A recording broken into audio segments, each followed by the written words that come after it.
When it comes to budgeting, getting a handle on the expenses that happen like clockwork is relatively easy.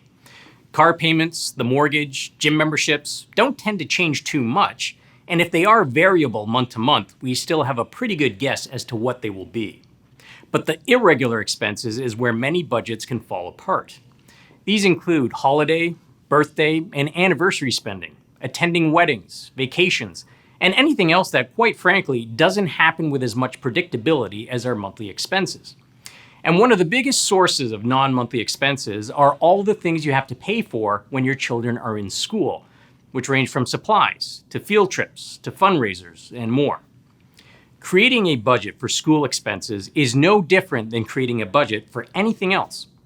You need to figure out what all the expenses are, and then figure out how you're going to fund them.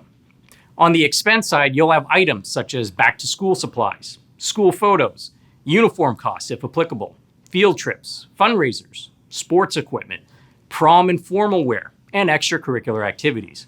It's a good idea to check with the teacher or the school to see if they have a calendar of expenses to help you plan for everything. Once you've added up all the out-of-pocket costs, now you need to figure out how you want to fund them. It might make sense to take the total amount and divide by 12. Even though the school year might be 10 months, it's easier to keep a monthly contribution going in perpetuity instead of starting and stopping it. So if you've calculated the expenses to be $500 for the school year for your child, dividing that by 12 gives us $41.67.